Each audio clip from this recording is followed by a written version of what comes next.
We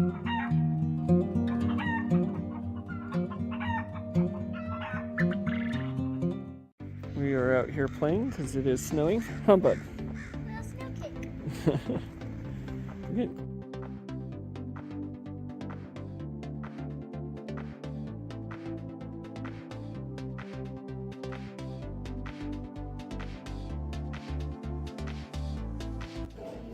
Painting with a twist.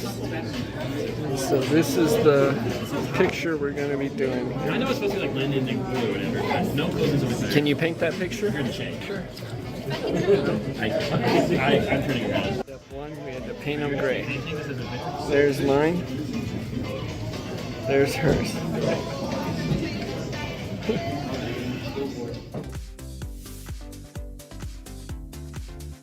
What are you doing?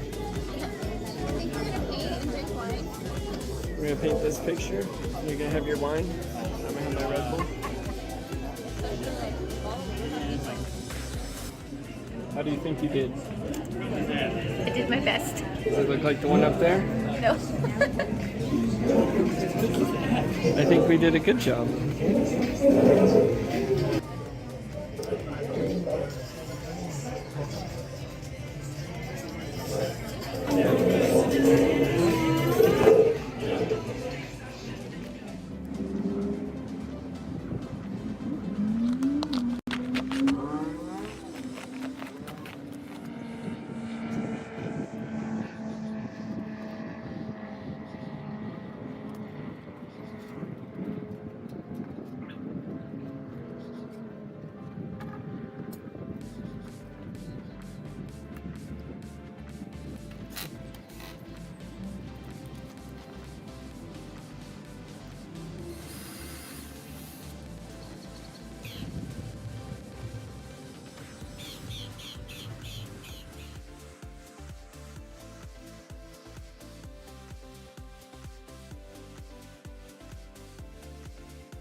Are you ready? It's not the candy store. Are you sure?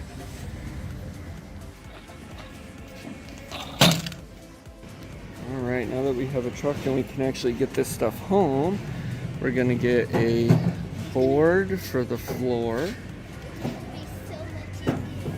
It'll be a lot easier, yes. But we need to get a board for the floor of your kid cave.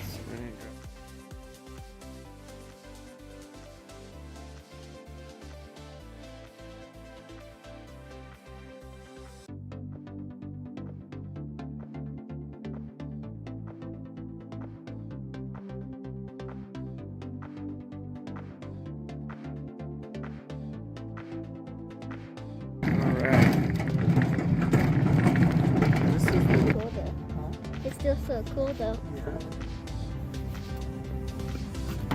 Look at the windows are so clean that you can see the reflection of it. So we got to lay down the bottom, and we already have the frame built, and then we're gonna have to finish taking off all that plastic. Yeah. Yay. All right, let's get to it. So this is gonna be Casey's kid cave. We gotta put the doors on still. But it's just gonna be a little getaway spot for Casey while we're out here in the yard. You could do planting, you could hang things to dry. Yeah. For your teas and things. But I can use things. Yeah, you can. All right, cool. Well, we'll have to finish it up a little bit later, maybe tonight or tomorrow. There we go. And then the greenhouse is coming along. Just kind of using what I had around, and then I did buy a couple 2x4s because it's gotten cheap now again. And so this will be a counter along here, counter along there, and the door will be in here. So we are not doing our full greenhouse yet for the garden.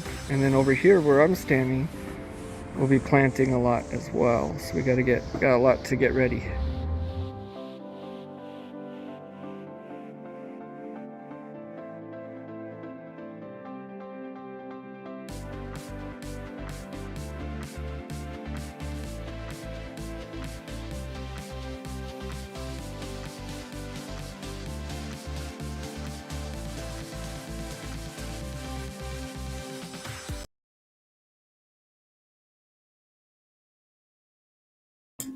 Well, hello, hello. Hopefully everyone can see me and can hear me okay.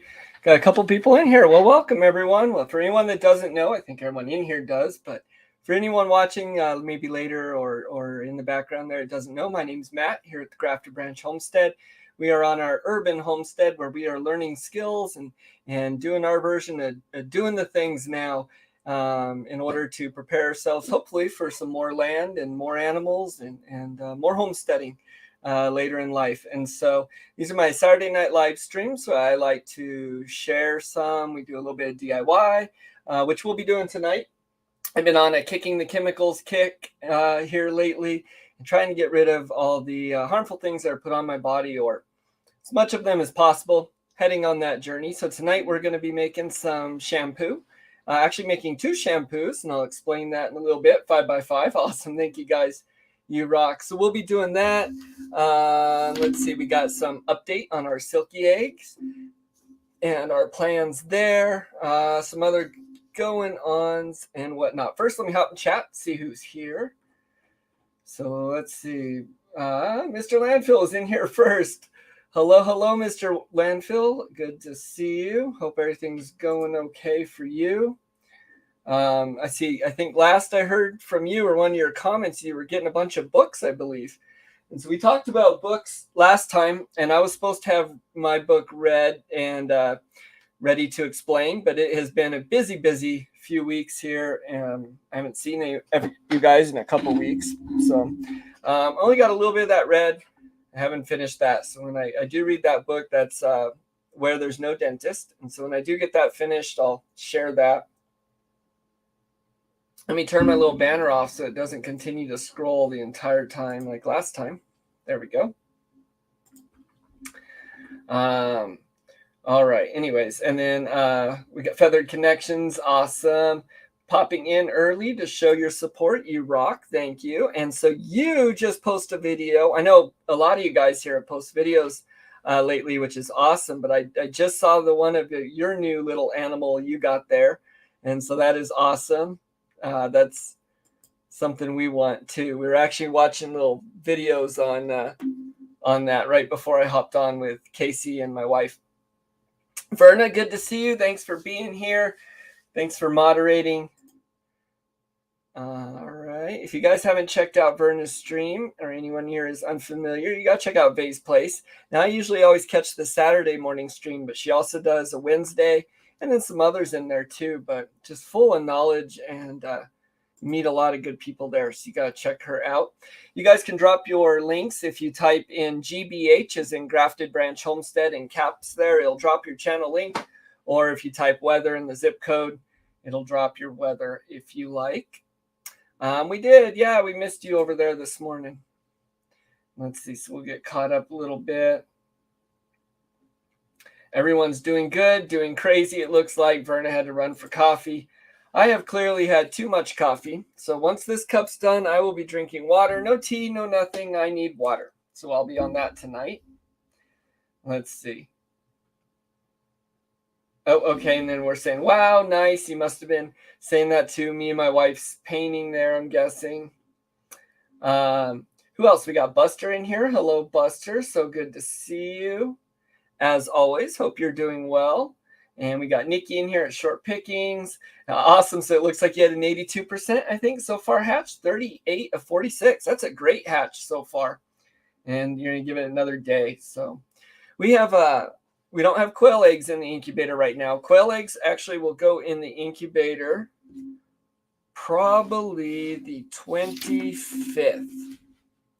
So that looks like that's a Sunday. So that's when I'll be putting more quail eggs. Again, I'm going to be putting the jumbo Corturnic, the jumbo wilds in this time.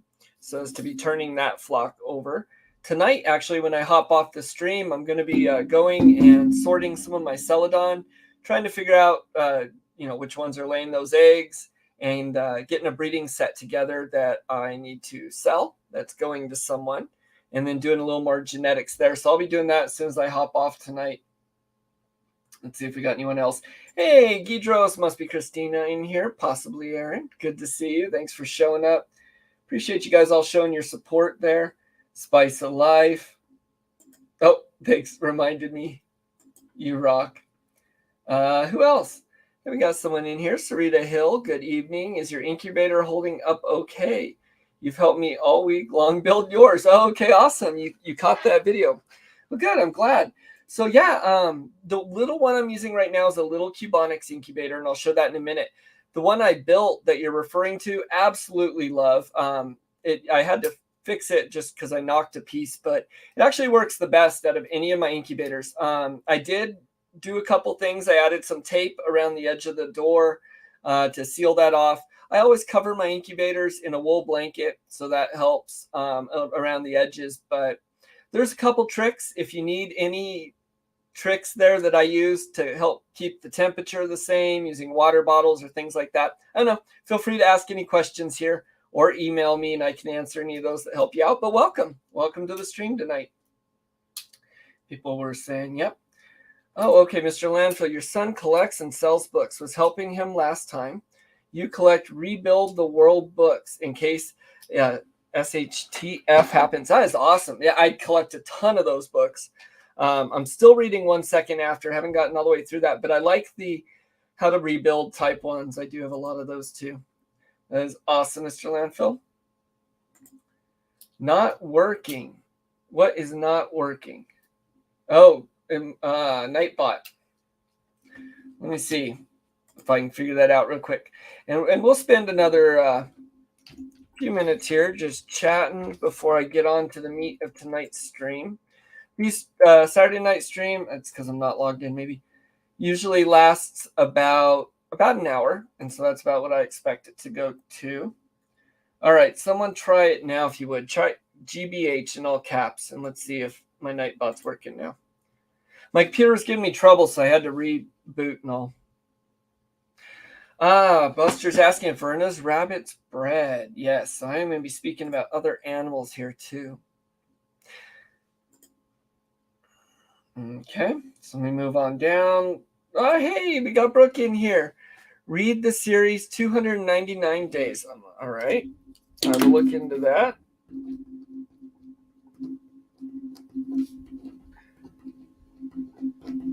Thanks, Brooke. I hope you're doing all right there. Hey, I don't know if you've started any of your eggs yet or if you're still waiting on that there, Brooke. All right, cool. And it looks like we got about to the end of comments. So I'm going to move on a little bit here. But feel free, you guys, if you have any questions, maybe things I can answer or help with, you can post that in here, going-ons or whatever, and I'll try and be back and forth to comments. So yeah, hopefully you liked my little entry video. We did have a busy couple weeks. I wasn't here last Saturday. We did our Valentine's Day things. We went out to dinner and we did the painting with a twist. You may have seen in the beginning there. And actually, I'm going to show it because I think it's just so cool.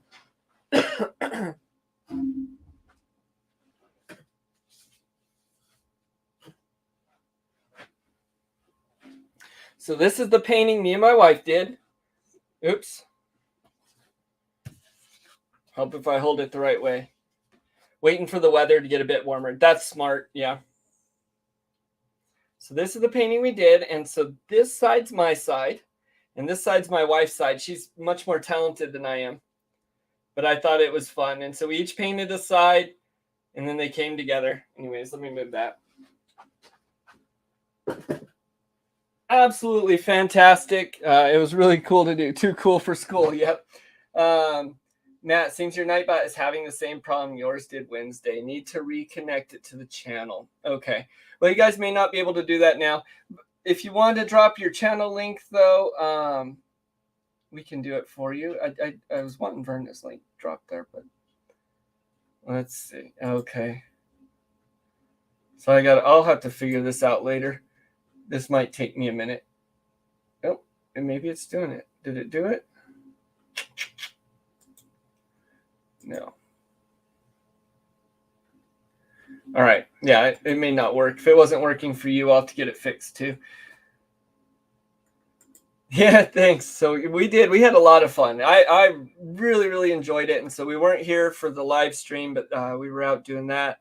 And that was a ton of fun. Hey, look at that. Hi to everyone from Gilroy, California.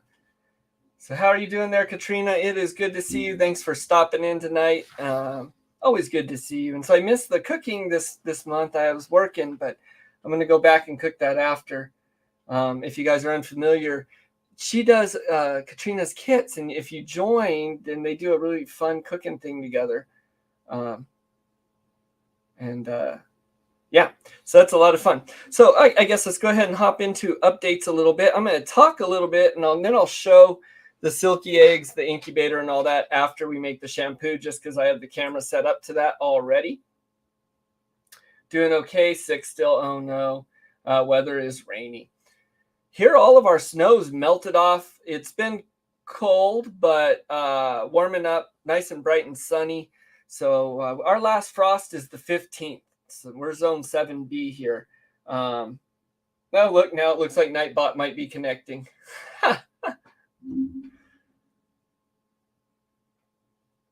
So we got Silkie eggs. We got 6 Silkie eggs from Guidro's Family Farms. Those are in my incubator sitting right behind me here. That I'll show in a minute. Those are going, and those are actually they are at day 15 today. So they go until day 21, I believe. And from what I understand, at day 19, they go on lockdown. If maybe someone that's hatched chicken eggs can correct me there if I am wrong, but that's what I have set here to do. So those Silkie eggs will hatch out. We've been building a Silkie coop that's been coming along, so we can have some little friends for Nikki there. And if you saw my picture, I thoroughly enjoyed. There we go. And so that's coming along. These Silkie eggs should hatch out next week. Now with that, I may have a problem, and I'm going to get myself in trouble here, but at least for my area, this next Tuesday starts chick days at Tractor. And so I am having a really hard time. I'm pretty sure one of my next videos on here may be me with a bunch of baby chicks. So hopefully not too many. Now, that's a problem. Not in that we have the chicks. We love the chickens. We can do them.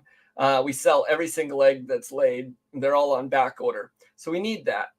But if I do that, then that next day or the day after, those Silkie chicks are going to be hatching out too. So when you guys see me next, either in a video or on the next live stream, there may be a whole lot of little chicks here. So that should be a ton of fun. And yeah, a lot going on. Oh no, Spice is saying the bird math. Yep. So I'm definitely getting that itch, as I know a lot of you have. So I saw some ducks over there that someone just got. And then we want to do ducks. I don't know if it'll happen here, but we've been watching all those videos. Of course, we're getting that itch here. So as far as moving, we are ready to move to a homestead whenever, or we want to be when the opportunity arises, in that we're not held back that way. However, looking at it realistically, it may be a little bit. We still have a few things to do to get there. We are moving and making progress on that, and I'll talk about that in a little bit. But everything we do here, we're planning as if to gain the skills and stuff as if we're going to be on a larger place. However, we're not losing sight of what we have here and making that work and enjoying it. And so that's why we're still doing things like building the kid cave and getting different animals and stuff like that. So I just need to be smart with it. With that said, though, we probably aren't moving immediately. And so there's a couple things I've been looking at. I've originally didn't want to do bees because there's so much commercial area around us. I was worried about them getting poisoned or different things like that. I've seen a lot of people, though, that do have them commercially just fine. And so that's actually something I need to discuss with my wife a little bit. Lockdown on day 18, she's saying. Okay. So I can put the chicken eggs on lock on 18, just like Quell. Excuse me. All right. We'll do that then. Thank you very much. Yeah. And so I think I may do bees this year, or may look into that at least. I kind of really want to do rabbits. I do want to learn how to do a rabbit pelt and maybe make some gloves or do things like that. But also for the compost, and then just to keep, with Spice and my son, right before we hopped on, we were watching, what was it? The Bunny Village videos. And so that was a ton of fun. I know, Verna, you have your bunnies going there. And then Katrina, I've been watching your little bunnies. going with ravioli and all there. And so that's been so much fun, and that's definitely been getting me wanting some things. So a duck, I'd have to build a little pond. I don't know. I really want one of those, but I don't know. Bees, that might happen this year. Rabbit, that may or may not happen this year. And then tilapia may or may not happen this year. Yes, I think so too. I see. This is why I can't talk about this stuff on here, though, because everyone just encourages it. The last time I talked about bees, it was with Jasmine from Time and Timber had commented, and it was just, yes, get them. Bunny Village with runarounds, goats, and ducks. Yes, all the above. Rigatoni. Oh, yes, I'm so sorry. Next box goes in next Monday. Okay. Very cool. All right. Yep. So I'm getting that spring fever for more animals. I think it looks like everyone is. Do it all. Yeah, she does. She was a lot of fun with that. You guys all are. You guys are horrible at encouraging me to get more animals. Anyways, this backyard is going to be packed. So I've been working on a little video of the last 4 years of what our little urban homestead looked like when we started until now, and it has drastically changed and what we've added and why. Of course, our goals being moving more towards some more self-sufficiency, more self-reliance, teaching our kids and our family, ourselves as well, more about the food chain, where things come from, how to do stuff for ourselves, not always to rely on the system and what we have. Now, some of that we do too. We get busy I've been doing things a lot lately with making my own laundry detergents or things like that. Now, I don't only do that. We do use other detergents at times, specifically the rest of the family. I try and do this on my clothes, but I get really busy. Life is busy as for anyone. So there's times that just goes, the normal detergent gets used, or normal washing methods, or things that are easier like that. There's times where I may not have the time to do the toothpaste I made, or in fact, there's actually other reasons I'm alternating my toothpastes. But my point is that we get busy. So the things I'm doing that I'm showing here that we're moving towards, it's a journey and we're moving towards them. I don't move to that and do that exclusively or cut things out. And so definitely keeping myself in check as to how much time I have, what I can do realistically. That was kind of a little rant. Okay, we're going to move on a little bit from there. So a couple going on to what we've had. We did the painting thing. That was a ton of fun. We've been planting a lot of our seeds. So far, we got loofah seeds that are up and going. Our peppers are all sprung up. We got tomato seeds in now and eggplant seeds. The citron seeds are in. Things will start going in outside and in the greenhouse as we get that finished and being built. Hey there, Aaron. Who hacked Aaron? So a lot of builds going on. And then, of course, Casey's Kid Cave. And so you probably saw that in that opening video. Tomorrow we'll show that off a little bit. And so I'm going to go ahead and today we're making a shampoo. So I'm going to go ahead and hop into that. And so if you've been following a little bit, I've been doing a kicking the chemicals thing, trying to put less of those harsh chemicals and fragrances and artificial things that are added on my body, less as possible. And I can't do it all at once, so we're doing it piece by piece. So I started with the laundry detergent, and so I've been using that as I can. It works out great. I love it. I have added to my detergent, though, is every couple loads, I'll add a little bit of vinegar and water to the rinse cycle. And that's just to keep some of that scum out of the machine that may build up from this type of soap or may build up on my clothes. And I mention that because that will come into when we talk about the shampoo in a minute here. We also made soap, which I got a ton of. This is our lavender rosemary soap. It was just your basic, it's a pour and mold soap. So it comes with, it was a soap base, a goat milk soap base we used. That was all natural. One of the easiest ways you can make soap. I do want to eventually do it all the way, with all the ingredients. But anywho, I've been using this. This has been working great on my body. I really like it. It's moisturizing. It seems to clean really well. It gets everything off. So that's definitely a plus. The laundry detergent is one we're sticking with. Next, we made toothpaste. And boom, throwing things around. I'm getting too excited. There we go. And so I made toothpaste, and I really like this toothpaste. It whitens my teeth up and cleans them up really, really well. I did a little bit of research, though, and because I do have teeth issues, kind of, I want to be really careful there. And I had a few concerns with removing fluoride completely. There's a lot as to whether it's good for you or it's not, or how much. The conclusion I came to is that I don't know quite enough there yet. And so what I'm doing is I brush with my normal anti-cavity toothpaste 2 times, and then on the third, I'll brush with this. And so I'm just switching that on and off. I also made our own homemade mouthwash, which has been great. I love that. We'll continue to do that. I don't have it out here. I was on my second recipe for deodorant. This one I made, the second one specifically so that I could put it in the little roll-on containers. And this works just fine. So I just scoop it out of here. To be honest, this is easier. I really like this deodorant. It works really well. As I'm working a little more and stuff, I do notice it definitely is probably like a 12 to 16 hour deodorant. If we made a 12-hour deodorant, if I'm burning that candle on both ends, I can feel it wearing off a little bit.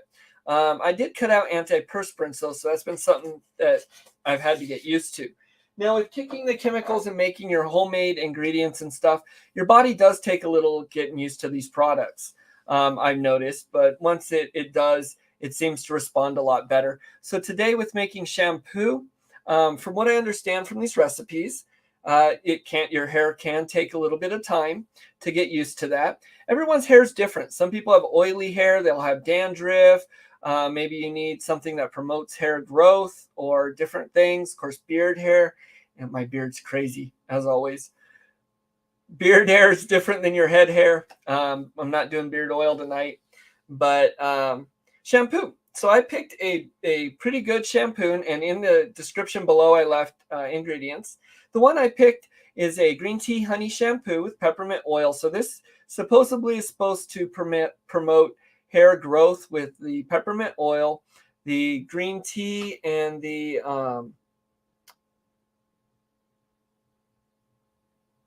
green tea and the honey. I had written down and I just spaced it. One moment. Sorry, Solo. Okay. So then in it, the green tea is supposed to help get rid of dandruff. And then the honey is a really good moisturizer. So sometimes my hair can be kind of dry. I get a little bit of dandruff from time to time. So I think that green tea and honey should help that out pretty good. And then peppermint, hopefully, just to promote hair growth, even though I don't necessarily have a problem with that. So that's the shampoo I'm going to be going with. In addition to that, once a week, I'm going to be adding a clarifying shampoo. And this is the same thing as with my laundry rinse. And sometimes when you're using these different soaps, they can create a little bit of a buildup, or just the hair products I use that doesn't necessarily always get completely cleaned out. So doing a clarifying rinse or wash maybe about once a week is something that will help me. And it's actually the exact same thing I do for the clothes. It's just going to be a vinegar and water shampoo. So with all that said, I'm going to scoot over and we'll hop in and we're going to go ahead and make those. Let me get a couple comments here. The no poo movement. No. No poo movement. I'll have to look that up. No, I don't know. You go to a dentist like a month, ask him. Oh, yeah. Oh, no shampoo. Well, I've seen people that do just oils, or people that will do like just a tea or different things like that. I'd have to look into that a little bit more. Interesting, though.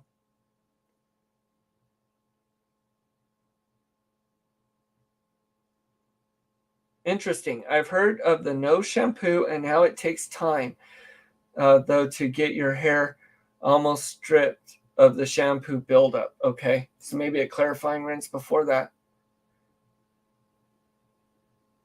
Okay, so everything I read too, it does take your scalp and your hair a little bit of time getting used to natural shampoos. A lot of good info. I'll have to look into the no shampoo thing and all that. But for now, I'm making a super simple, easy recipe. And so we'll hop over. I'm going to make these two real quick, and then we will get back into comments. So it looks like still got about 12 people here. Awesome.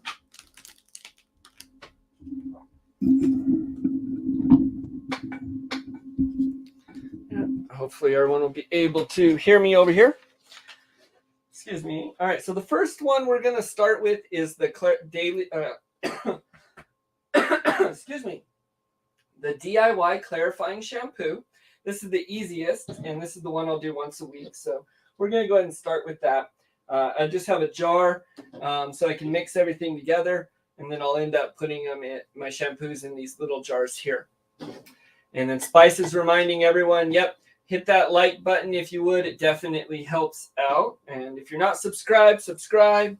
If you hit that bell if you need to. And then there's a couple ways you guys can help out the channel, help support too if you want. We'll get to that in a bit here in the end. All right. Oh, I'm sorry. So this is actually not I was looking at a couple different recipes. So this one actually isn't the vinegar, the distilled vinegar, white distilled vinegar. It's still vinegar. Okay. All right. First thing we need is 3 to 4 tablespoons of apple cider vinegar. So it's best if you have the all natural with the mother. This is a natural. This one doesn't have the mother. Needs more peppermint oil. Just, hey, G Mary, last one. You almost missed. Mine's been weird too. So mine wasn't showing me Verna's at all, I know. I really have to look, so I apologize. I was thinking about sending out emails when I go live, maybe. I know some channels do that. I don't know if that would help out. I can do that though. I've been working behind the scenes a lot, so my channel has been growing a lot. And so I've been putting some things together kind of behind the scenes that hopefully will come out here soon. There we go.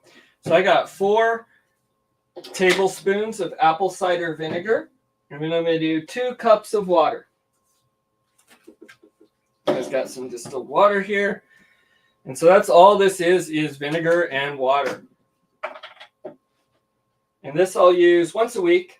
So probably the same day every week, just so I remember. And to strip everything out of my hair. And it looks like if you were doing the no poo or no shampoo thing as well, it looks like that may be, this might help out maybe with stripping it down. All right. And so I'm going to take my little container here. And that's all that goes in here. So, oops. We'll fill this up. I'll end up just putting the lid on the jar and then refilling as I need. As I make a mess and spill it all over because I'm not watching what I'm doing. All right, let me grab a paper towel real quick. There you go. Clarifying shampoo. Ta-da! All right, now let me clean this up and we'll make our other shampoo. Step over my dog.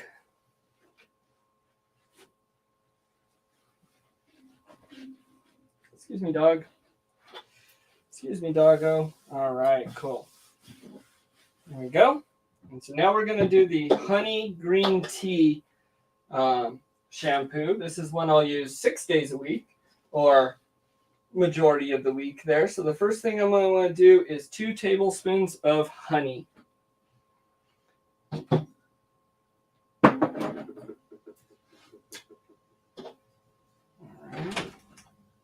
Hey, what's up, bud? I heard you made a mess. Oh, did you heard I made a mess? You just heard there was honey, so you came in.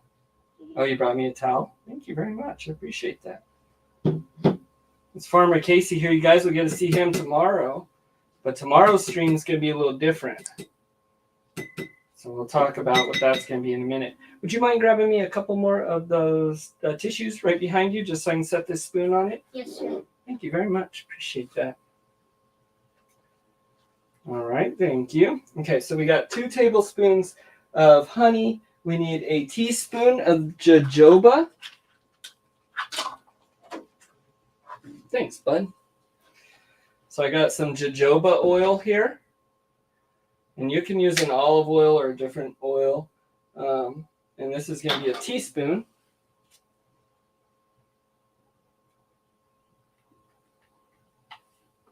Oh, it's a brand new one, so I got to take the inside off. Let's see. Honey. Don't the ants eat you alive? Gosh, you don't wash that out good enough, and they will carry you away. Well, we will find out. So if you are on next week, I'll give a report of how this has gone all week long. And that's all right. And we'll find out.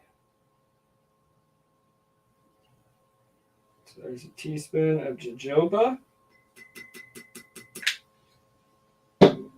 We need half a cup of our green tea. And so I've had a green tea steeping here since we started. And I want to do half a cup of it, and I'm probably going to make a mess again. Yep. We'll set that on the mess. There we go. So we've got our half a cup of green tea. And now I need 1/4 cup of castile soap. And so this is pure castile soap, Dr. Brommer's.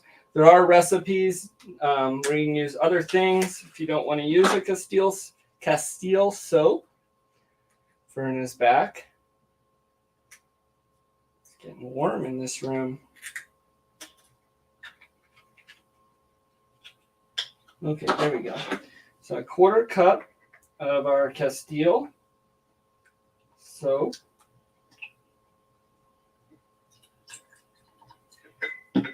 Now, when I say kick in the chemicals, I'm fully aware a lot of these are chemicals anyways, but I'm trying to get rid of the bad ones.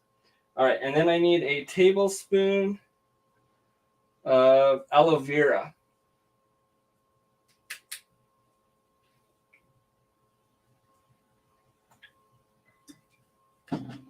Now to this, I'm going to add 5 drops of my 5 to 10 drops of peppermint oil. And this again is supposed to promote hair growth. Also smells good. 1, 2, 3, 4, 5, 6, 7. We'll go right in the middle. And then I'm going to put in 5 drops of something smelling good. So I got some lavender here. There we go. We'll give that a good stir.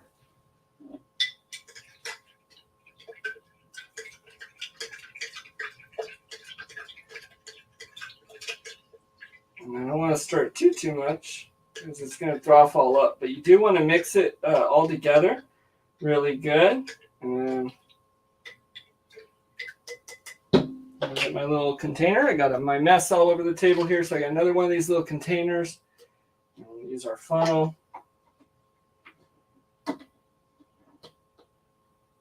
And I really don't want to go over on this one. So I'll look. There we go. And that just about filled it. And so with this, what you're going to, I'll want it to cool and set up a little bit. And then before I use it, I'm just going to want to give it a good mix. And then we'll use that. So I got my 2 shampoos. I got my clarifying, and I got my honey, green tea, peppermint. And I'm going to use these this week, and then we'll report back on what I think. And so let me hop back over, and we'll switch camera here.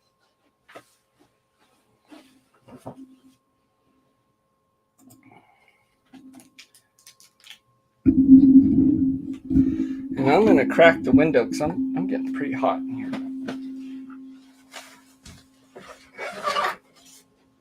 There we go.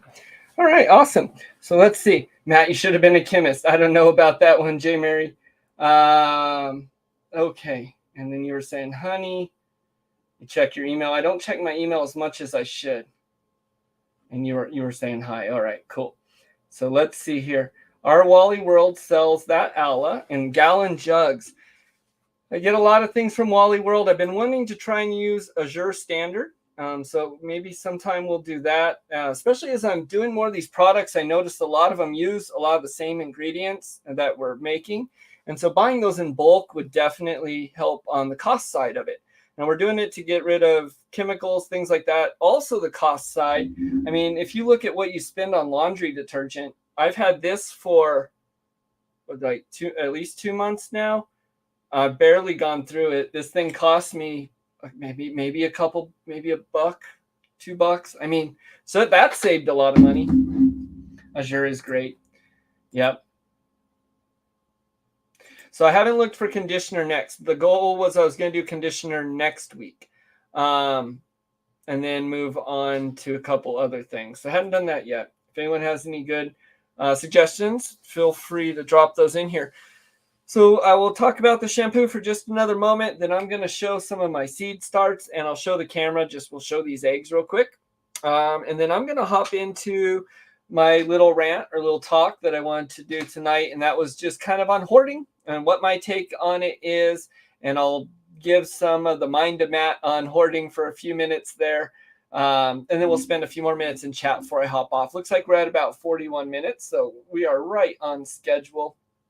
First of all, does anyone in? Looks like we got 13 of y'all. So I'm going to try and find something really quick. While I do that, does anyone have any questions? Anything we got?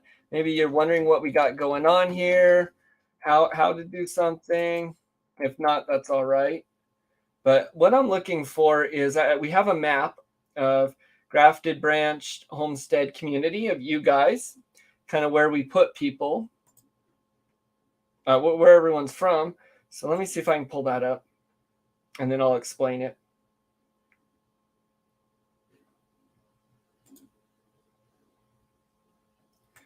And then we're doing the hoarding talk kind of near the end.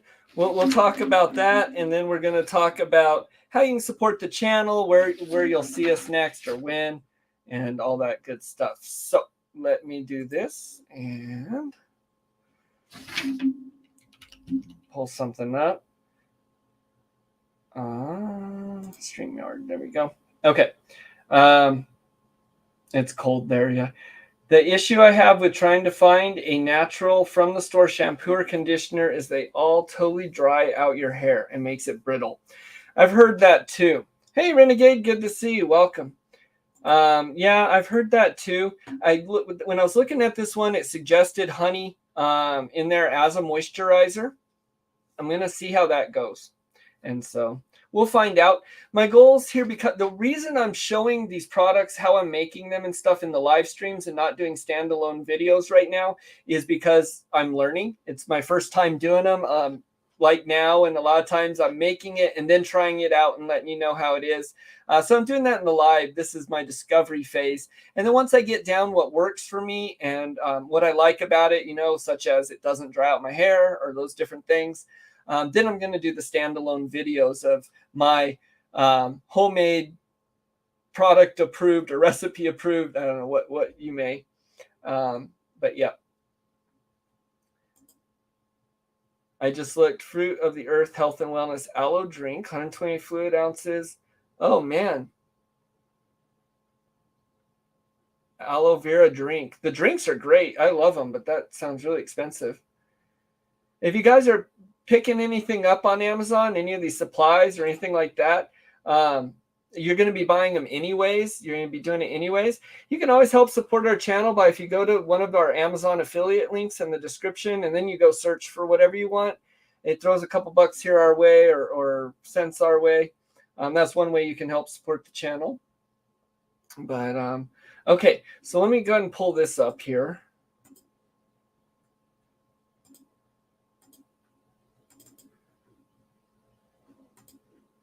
I think that should be right. All right, so what you're seeing here is a map of the US, and I actually need to add the UK still there. I have not done that yet. But these are little pins of where our different viewers are from. So it doesn't have your name or anything like that. It's discreet. But if you see a pin there or you've told me before you remember and there's a pin where you're at, awesome. If not, hey, let me know now. Drop down in the comments or the chat just where your pin should go, such as Central Colorado or a certain city or something like that. And we'll drop a pin. We're just trying to see where all our people from. I'm behind a little bit. I need to drop a UK one in there. But let me switch back here real quick so I can see comment. $9.78 a gallon is high.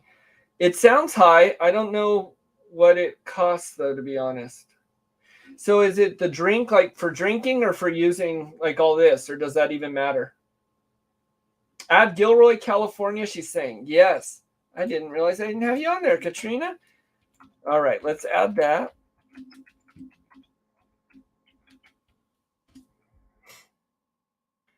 And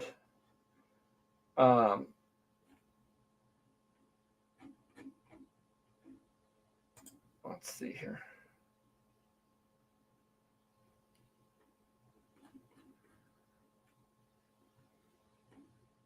Okay.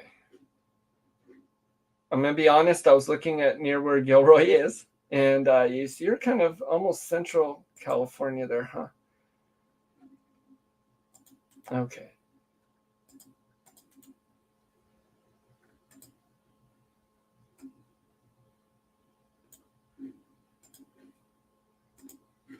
All right, now let's see if I'm showing it still here.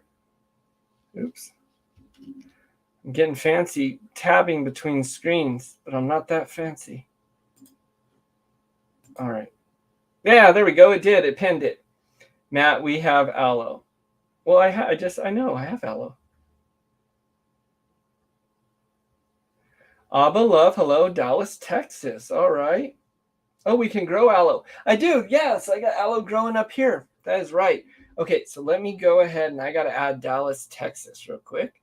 So this is a lot of fun for me. I like my little map and putting people on here. All right, let's see. Uh-oh, how do I do this?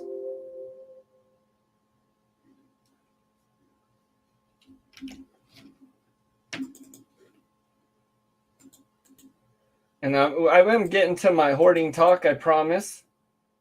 I probably should get moving on that, but let's do this for a moment. Is it doing it? Is it adding them in real time? It is. Look at that. Okay, cool. Show me business and more. Washington, Missouri. Hello. All right. So let's see. So we got a bunch of people in here. Awesome. Well, welcome all y'all. Washington, Missouri. So I'm going to look up right about where that's at too. So I'm not sure. Adding pens. Look at that. All right. So, okay. Gotcha.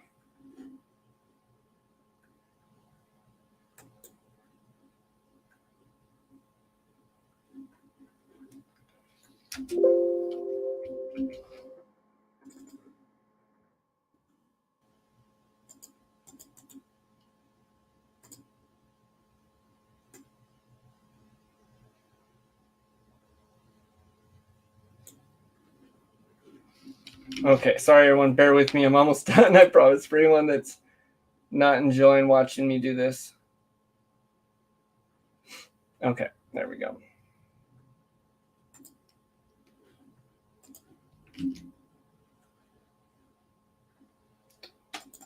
All right, and back to StreamYard. There we go. All right, let's see. Did I get everyone? I think so. Okay, maybe I got everyone. I'm going to go ahead and hop off here, though, and if I did not, you can put that there. Wet hair, add baking soda. So I saw that about baking soda. And then apply apple cider. So that was that second one we did for that rinse. Oh, all right, great advice. Thank you, guys. Peggy's in here. Hello, Peggy. All right, cool. So I'm going to actually go ahead and move on. We will go over an hour a little bit here, but this is kind of the meat and I guess of what I wanted to talk about, although I wasn't spending a ton of time on it. A lot of people do, and it's been kind of beaten down. But I wanted to talk about hoarding a little bit. So the last time I was on, I talked about prepping, how I felt about that, what I thought the responsibilities of that are, or kind of what it looks like. So this time, I'm going to talk about hoarding a little bit. And what I don't really want to talk about is hoarding disorder or real severe advanced hoarding, because there's a lot of issues and things that can lead to that. And so I'm not talking about that tonight. When I was looking up statistics, it was showing that about 6% of America actually, or Americans, are hoarders or suffer from some sort of hoarding disorder.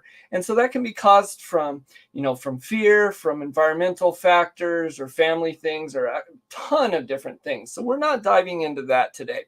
But I did think it was important to mention because 6% is a huge percentage. I think that equates to something like 19 million, or maybe it's 9 million Americans. It's a lot. And so when people think about prepping a lot, one of the biggest things that they say is, oh, you're a hoarder. That's one of the biggest things you hear. We've all heard it. And it's not accurate. And I'm going to hopefully explain why a little bit.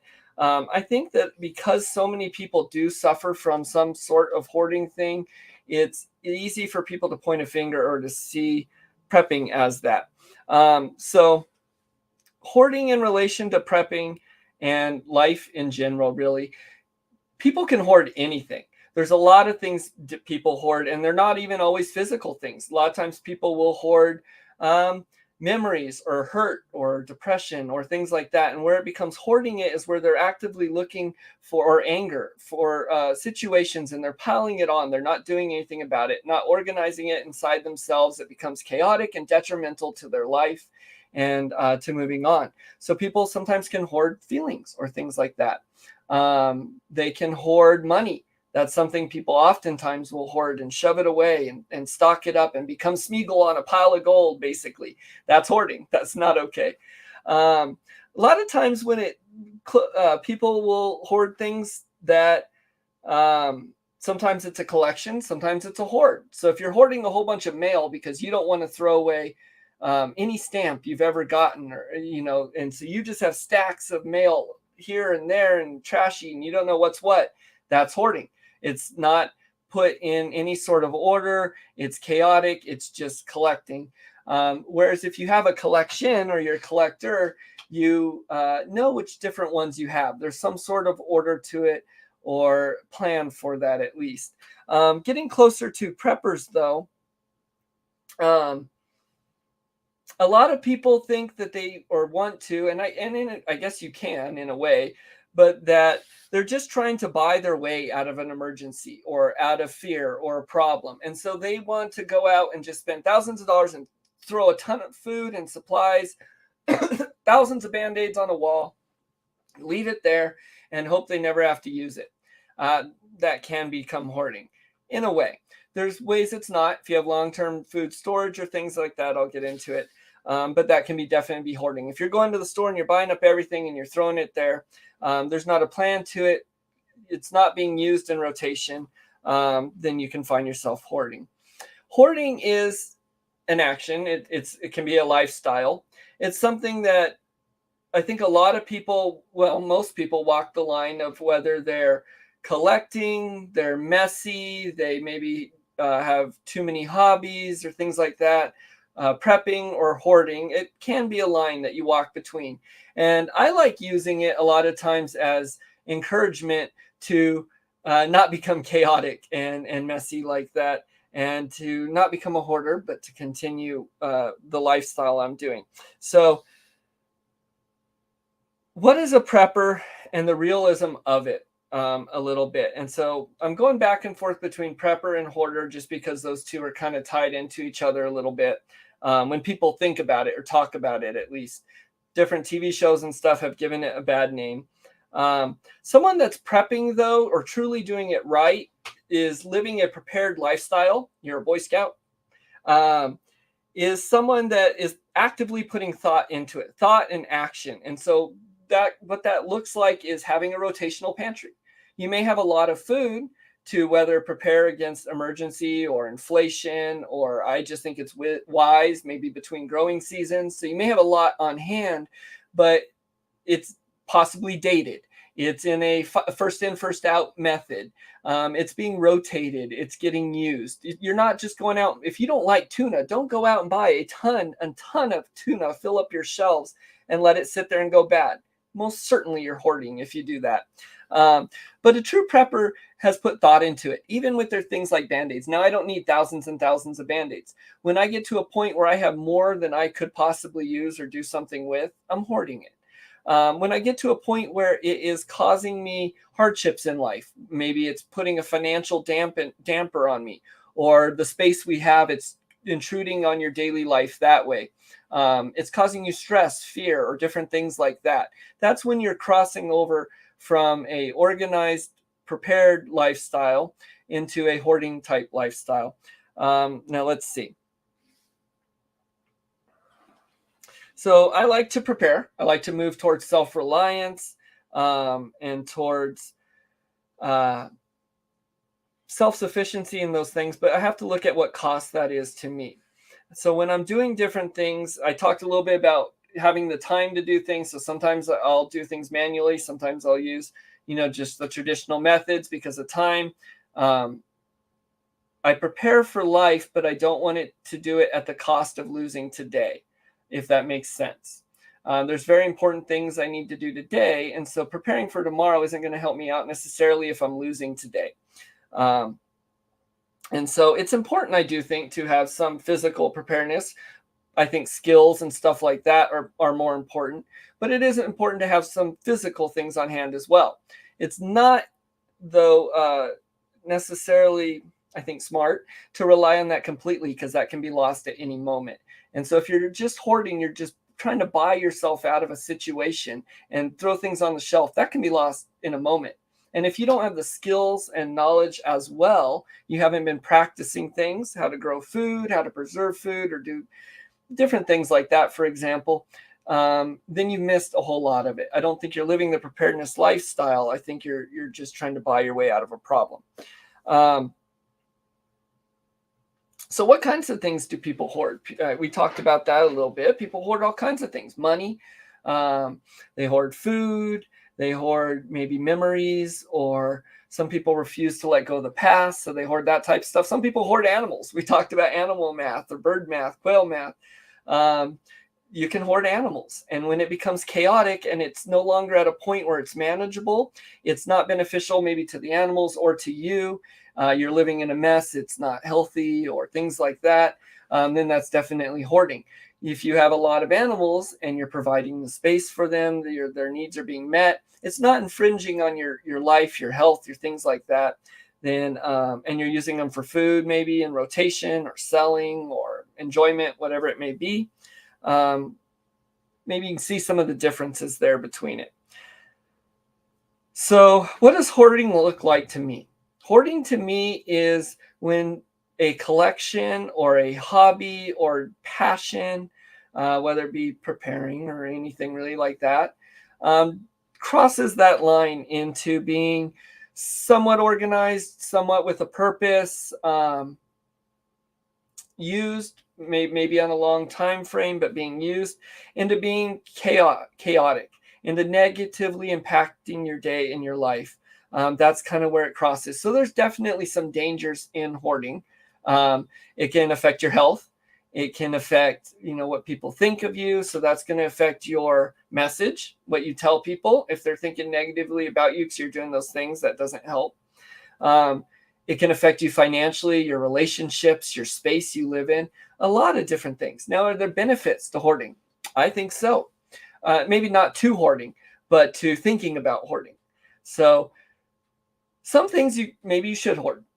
Water is something I could say you could hoard, maybe in some circumstances. But really what I like to use the fear of crossing that line as a benefit.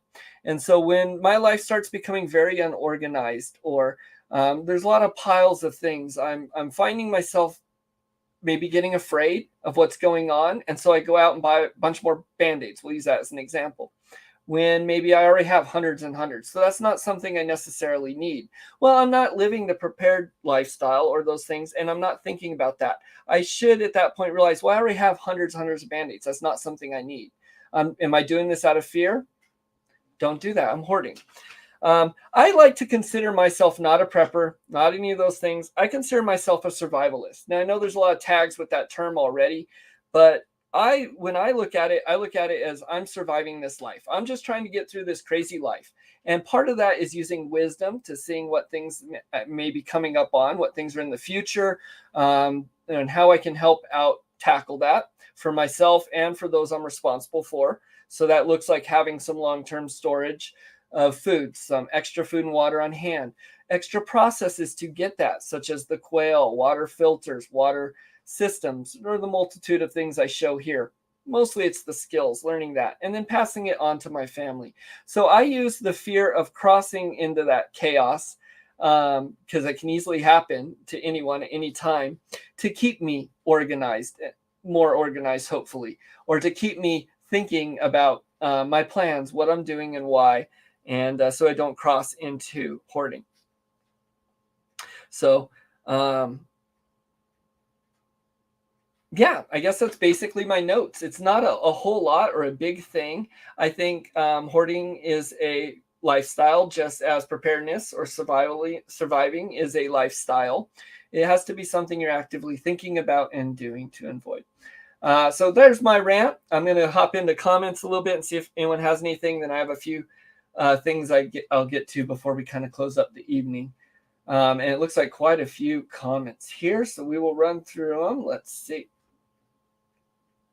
So Tara was saying thank you to Renegade. Awesome. Takes tons of shampoo to get it through. Okay. Your problem is not hoarding, but where to put what you hoard. Yep. Like the stuff will melt in your attic, so you have to be careful where you put it. Yeah. Well, that's a good point. Where you put, you can't just store long-term stuff anywhere. You do want kind of climate controlled. We're working on a little root cellar. Right now I do have a little AC in where they're at. But also what you said is to where to put it. So being messy, maybe cluttered, sometimes that just equates to how much space you have. I think every homesteader too, or anyone that is actively doing projects and stuff like this, probably has piles of wood or things like that. You may say, well, I hoard construction materials. You may use it. It may just be on a larger timeline. It's more of a mindset, I think. You hoard a lot of junk that you're definitely going to use someday. Yeah. Well, and I got those piles too, and it does get used at some point. And then where I think that would cross is, let's say, okay, so you're saving, we'll say doorknobs, because you may use those on doors. So you got maybe a couple dozen doorknobs. That's a good amount. Maybe you'd have a couple dozen doors. That's a really good amount, I think. Now, when you have 95 doorknobs and you are at the store and you see some other doorknobs and you think, gee, I should grab some more doorknobs, I think then you've crossed the line. You're probably not going to use more 95 doorknobs, and so that's a little bit on the excessive side. And then at that point, I think maybe you're negatively impacting finances. I don't know. Maybe you're a doorknob collector, and those hold some meaning to you. So gray areas. You collect books, chickens, and other animals. Yep. You got to tell me a story. Let me type it out so it is clear and not too wordy. Okay. You have long hair. You use baking soda and vinegar, occasionally DIY mayo before you wash, or any natural oils. All right. So cool. This is why I love sharing this type of stuff here too, because not only am I learning how to make these things on my live stream journeys before I kind of solidify into a video, but I get a ton of info from you guys. So I really appreciate that. What you do, people have been doing this a lot longer than I have. It's awesome. Farmers, homesteaders, yeah, who find the need to store, collect, and use the items. And when you are trying to be self-sufficient, you're building barns, you're doing these things too, you do need more resources. And so collecting resources, I don't think is hoarding necessarily. That it can go back and forth, and so it can get a bad name. So you had a water leak. J. Mary's saying, I had a water leak. I went 9 days, no water, while the leak got hunted down. Now, Guidros went through kind of a little similar, not as long, but I did not have to buy water. You had stocked some because of tornadoes. I could have been forced to a hotel, but you were ready. Yep, that's awesome. See, I think that's just wisdom. And there is absolutely nothing wrong with that. That is not hoarding. That is being wise.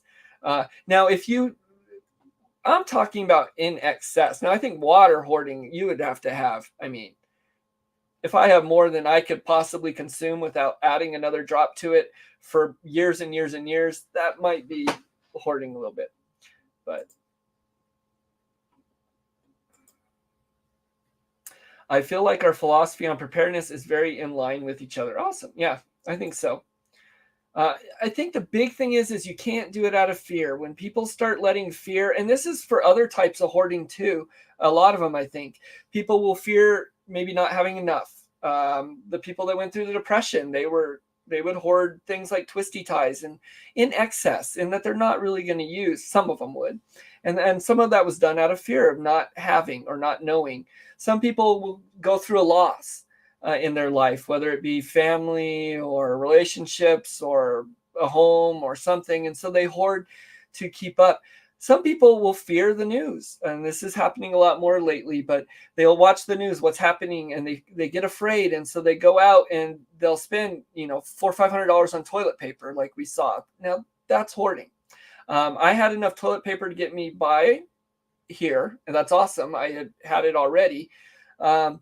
And then we also look, so then I kick into the gear of what skills, what thing, knowledge, and research do I have? What if the toilet paper runs out? So then what do I do next? There's bidets, or what did people do before toilet paper? It hasn't been around forever. Preparedness mindset, survivalist mindset, survive this crazy world. That's what I'm doing. But now I get to buy all water. Your water stock got used. So what you have is fresh. Yep. And that's you know what? And sometimes bad things that happen, certainly good can come out of that. So you didn't have water for those 9 days because you were wise and had prepared and had that water on hand. You didn't go through that hardship. And then not only that, but because that got used and that whole situation happened, you restocked with fresh water. So that's a blessing. Yep. Praise Yah. Awesome. Oh, I had wanted to mention it. You said praise Yah, and it just brought me up. Today, our family restarted our little Bible study a little bit, and that was awesome. That's just some of our going-ons, but I wanted to mention that. Cats. Okay. Back, thank you. The wear is definitely a necessity. Your house, officially a bungalow, is only 898 square feet, and you're only on a 7,000 square foot lot. Only so much room. Yeah. And we're coming down on our room too, on what we have. I'm not sure how big our house is, but it's a small one. A bungalow, huh, in Cali there.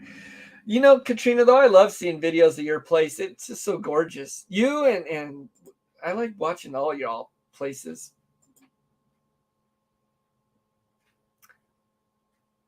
You're one of 2 houses on your block that stores emergency water in an earthquake state. That is crazy. Yeah, so many people unprepared. So here in New Mexico, we have drought. Storing water would be wise, but we don't have any other disasters. But for people that live in tornado, hurricane, earthquake areas, that should almost be a requirement, I think, to have some stuff. That's cool, though, that there's another house on there. So that's part of being prepared, too, is knowing what people have around you. And it could look like hoarding when I have more than what I could consume or my house. I know for me personally, I have a number in mind, and that is 12. For whatever reason, I feel like I'm supposed to get to a point where I could supply emergency things for a few days or what it may be for that many people. I don't know why, but that's my goal. So I don't also prep or store for me only or my family. It's for who needs it or who God tells me to give it to. Let's see. Nope. Let's move on. You freeze dry leftovers and good deals. So you always have food when you don't feel like cooking. Yeah.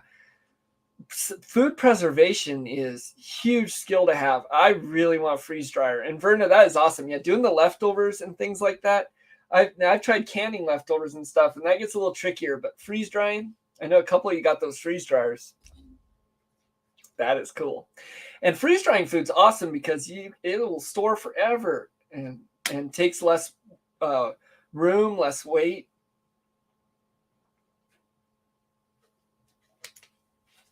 People like to say that people that are prepared are hoarders too when they get afraid themselves and realize they hadn't done anything.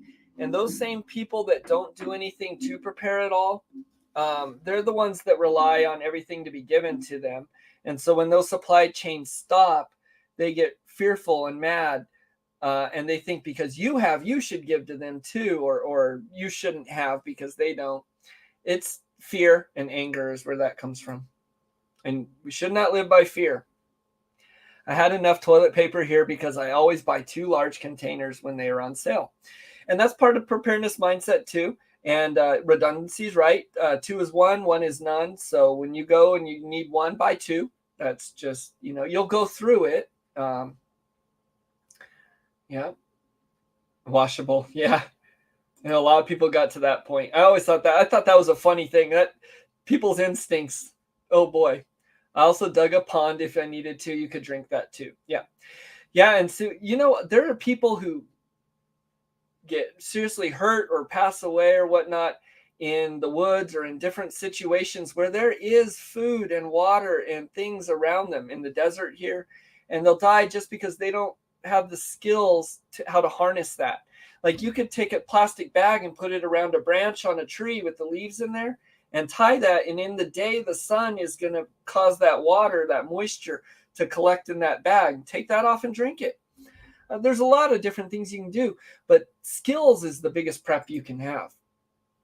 I had enough cups, spoons, plates, paper, and cooked on tin foil so no washing dishes. That's a good point right there. Yeah, to waste water. Did fine, but I did order out. Yep, it was a test.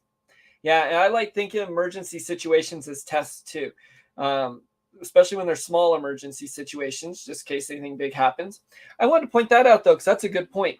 Having paper goods on hand for when there's emergencies. That's just a great tip. A lot of people don't think about, and they think, well, why would you do that?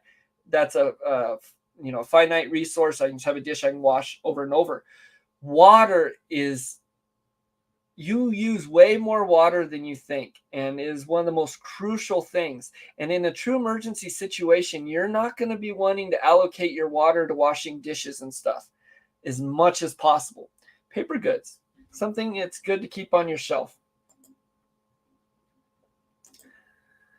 New Mexico has earthquakes and tornadoes. It does, yes. Thank you, Renegade. So we do here. We do have disasters. In Albuquerque, we don't really, that I know of. I don't think we really do here. But parts of New Mexico is an enormous state. It's very big, very diverse. Parts of it do have earthquakes, and some parts do have tornadoes. Vay's Place, speaking of good deals, I get cut up tons of bananas for freeze drying. Grocery outlet had them on sale again today. And this is part of living that preparedness mindset. Once again, if you're thinking that way and you're in that mindset, you're looking for deals and things. So when things are on sale, you could buy a quantity and preserve that, save that for later. That's preparing and hedging against inflation maybe, or shortage or whatnot. Yeah, excellent. I know, Katrina, wish we had deals like that here. Oh, I love freeze-dried bananas. Freeze-dried strawberries are one of my favorite things in the world. Oh, now I'm thinking about that freeze-dried pineapple again from Verna. Your daughter was surprised how little a large tote of freeze-dried weighed. Yeah, isn't it crazy? So my dad did a lot of backpacking, and as a kid, we did some backpacking. I did a little bit with friends as well. I haven't done it in quite a while, but so having mountain house food and backpacking food before it got really expensive, I've always had it on hand. And the tubs, I always think it's funny when I pick them up. I can tell which one's the freeze-dried food. It's like we're catching up on comments. Awesome. Weather's changing too. There's different weather patterns and things are getting messed with. Oh, there was an earthquake that cracked your main road when you were a teen. Here in Albuquerque, I guess. Maybe I'm just oblivious to things. Yeah, home freeze-dried. Well, so the only home freeze-dried food I've had is when I went to QuailCon. I tried to buy one of every one Verna had. So I had a lot of candy. That was excellent. And then the fish was great. And now Verna actually sent me freeze-dried celery I'm going to be using in cooking. We haven't yet, but I am. And then the freeze-dried chili that we'll be eating here soon. So I have an Augustin Farms affiliate down below. You guys can check that out if you like. chose them just because they're not as expensive as a lot of the others, and I think they're good quality. I like their number 10 cans. Mountain House is kind of the peak of it. And then, of course, if you can do your own, oh man, I want to get a freeze dryer. So I got my truck. You may have seen in the opening video, got my 4-wheel drive. So that was one step down. And we're still saving up and getting towards getting our land. So that's the next big saving. The freeze dryer is probably going to come after that just because it is an expense.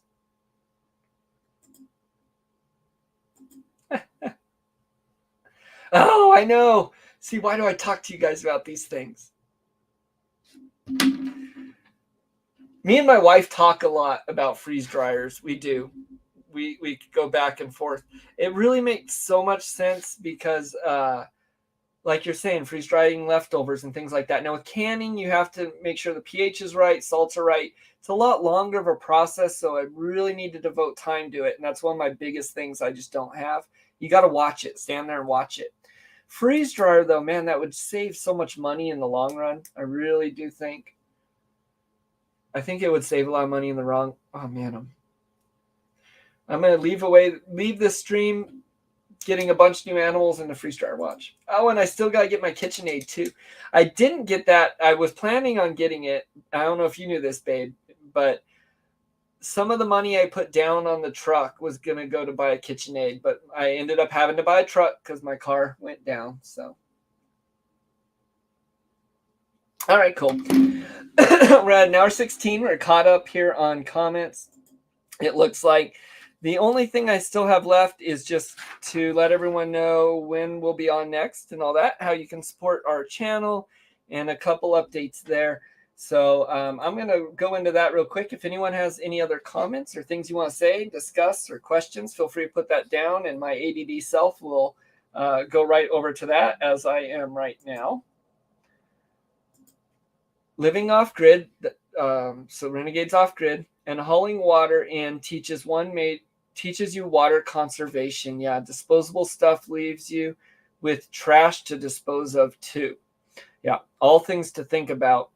So I noticed, like with raising and butchering our own animals, I definitely am more conscious of my food, of what we eat, where it comes from, and waste and stuff like that. With water, that's one. We're not off grid, so I haven't really come up against that yet, but I can definitely see it makes you a lot more appreciative and aware of your things when you're doing stuff like that. I think that's awesome you do that, Renegade. I really do. I'd love to get to that point someday. Your opinion, you're set up right now, and you have a garden right now. Yep. This next season, freeze dry as much as you can from your garden. Wherever you move to, you'll have fresh food from your previous home. You guys are all making such good points. Now that would be, again, prepping, hedging against year-to-year growing. And when you move, there's that time frame between the gardens. Right, babe? I like where you're thinking there, Katrina. Your house, G. Mary, my house is old. I have to be careful where I plug in your AC. Wondering if you could even plug in a freeze dryer. I wonder that too. Our power here isn't so great. So because of that, our box needs to be upgraded. That's $5,000. We're not going to do that.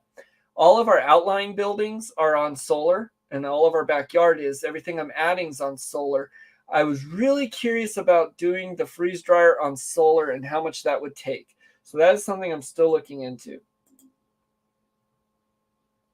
While you set up your new garden space. Yep, great point. Excellent point. So our website had crashed a while ago, actually, and the link was broken. We got that fixed. My wife set up the website. I think it looks all right. I still need to spend a little time getting on there and tweaking it, though. So we do have a website. If you guys aren't familiar, graftedbranchhomestead.com. We sell some stuff there. We still have teas in there right now. We will be growing a lot more herbs coming up here and adding to that. But you can pick up yourself some teas, help support the channel and us that way if you choose. You can also go to our Amazon link, the Amazon affiliate. Even if you're not buying that stuff, search for anything you may be buying anyways, and that helps out the channel. There's a couple new ways you can help support the channel if anyone likes doing super chats or super thanks or stickers. So that's something that's added. You should see down on the chat there. If anyone is ever inclined to do that, or super thanks later, that helps support the channel. We're going to be doing a members only videos and DIY streams, as well as some mail outs of some of our products. So that's coming down the line. What else? I think that's about it. Tomorrow's live stream is going to be a little bit different. Garden Chat with Matt, Garden Tea with Farmer Casey. We're going to be on 10 a.m. Mountain Time as normal. We're not going to be in here, though. So that one, I have a lot of chores to get done in the morning. And then at 10, we're going to go right into finishing up Casey's kid cave, or his little shed. And so that live stream is just going to be the camera there live as me and Casey build. It'll be a little slower. We'll look at comments and say hello and be in and out for about 45 minutes or an hour there. So you can watch us build and interact with you some there. You can check that out if you like. That'll be the next time we're on. I do plan on being next Saturday, and then hopefully getting videos out this week. Let's see. If your solar can handle a full-size freezer, then it would be strong enough for a medium-sized freeze dryer. Okay. New Mexico, we have so much sun here too. Part of Casey's Kid Cave is we're going to be doing projects with that we will be showing, recording and showing. So we're going to build his kid cave. One of the first projects we're doing is putting a solar system on that. So we're going to do step-by-step how to build a simple solar system that will run his lights and some stuff to plug in his iPad, or different things like that. Simple solar system we'll be putting on there. We're also going to put in a little vegetable washing station. So we'll have a little watering system and catchment on there that we'll be doing, as well as some other stuff. So that'll be a lot of fun. Yeah. Yeah, we don't have a lot of rain out here, that's for sure. I watched some Frugal Off Grid. He's in Arizona desert. He gets a little more rain than we do, I think. But that's definitely something I am concerned about. I'd like to be off grid. So definitely rain catchment to get as much as you can. I think still having to haul some in. A well would be best, but all right, yeah. I'm not sure who that is or what that is, but that's about all I got. I am having fun talking though, so I am just gonna kind of run this stream out until an hour and a half. That's 8 minutes from now. I do enjoy just chit-chatting. Hopefully some of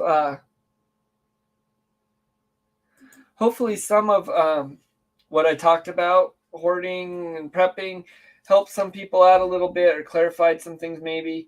Hopefully making some of these products helps as well. So,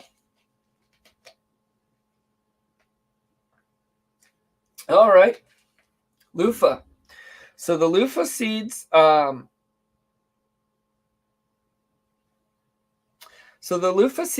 back here. You see in these red cups. I'm growing a lot of them this year. I found out you can eat them, so we're going to try that. I want to make them into soaps and then bath sponges and things like that. So we have a bunch of loofah started. To germinate, they take 7 to 10 days. I do soak the seeds overnight for 12 hours, to a day before I plant them. And then 7 to 10 days, I do keep the seeds on the heat mats because you want that soil temperature pretty warm. And then according to Christina over at Guidros Family Farms, you want to give them as long as possible to grow, to really get to that nice big size. Here in New Mexico, our last frost, or in Albuquerque at least, our last frost is about April 15th. And we can grow for about 120 days or so in there, a little bit more, I believe. I think it might be more than that. Ooh, let's see. I am curious if you candled the Silkie eggs. I have not yet, so that was actually going to be one of my next questions. I was planning to candle them right before they went on lockdown, day 18. So that would actually be the 20th then. So in 3 days is when I was going to candle them. So I'm not sure. I know she was just coming out of being broody and the fertility and all that. I did get 6 eggs, and so I'm not sure how much will hatch. If I get 1, I'll be happy. Sorry, my nose is always itchy on here. I feel like I have problems or things. Anyways, If I get one Silkie, I'll be happy. It's for a friend for Nikki. I'm actually really hoping for a rooster, but anyways, we'll see how that goes. I'll end up candling them, and then I'm gonna probably do a spontaneous live stream, maybe Thursday night, Wednesday or Thursday night. When those Silkies start hatching, I might do a little video or stream when I candle them right in here. Yeah. In 8 minutes, I will have to get your gear on. Go find Lucy. Oh no, Verna. Hopefully she's all right. Your water leak gave me ideas on how to catch some rainwater. That is one reason I didn't notice the water leak. It hadn't been raining for a week. Yeah. So sometimes the things I complain about, being out of things or leaks or stuff like that, can save you in the long run. It causes you to look at things, you know. A well here is 80,000 plus. Oh, and you're in New Mexico. So I knew they can get up to about 40 grand. So actually, we have some family we were talking to about a week ago that owns a whole lot of land in New Mexico out here. And he actually has a company, I believe, that digs wells. So we were talking to them, if I'm understanding right. And hopefully that's something we would be able to maybe get help with. But 80,000, geez. And we hope she's all right. I'll get you updates there. So I'm really excited about it. Oh, she says rooster. Yeah, I don't know about that. Well, you know, you don't know what you're gonna get out of the eggs, man. Hopefully they're all hens. She's being ornery. All right. Solo ran off on my family the other day and all over the neighborhood and pooed on the neighbor's doorstep and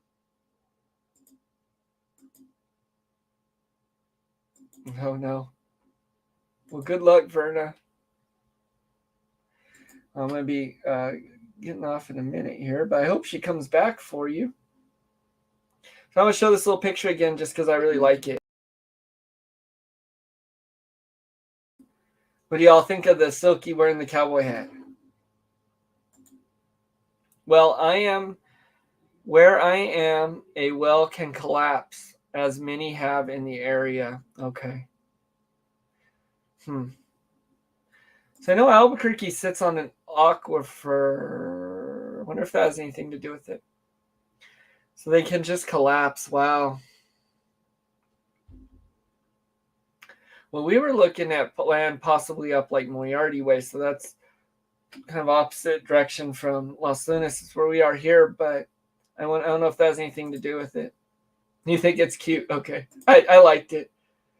So my wife is actually, she was saying I need to make some cowboy hats like that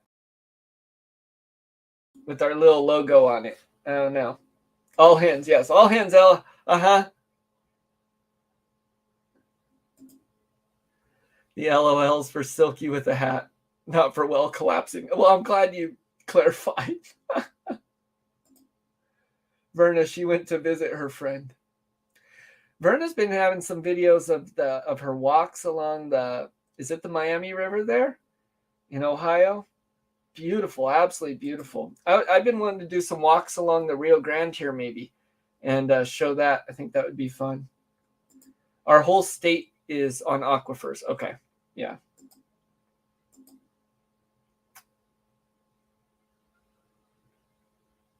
She just came home. Okay, and we have to make cowboy hats.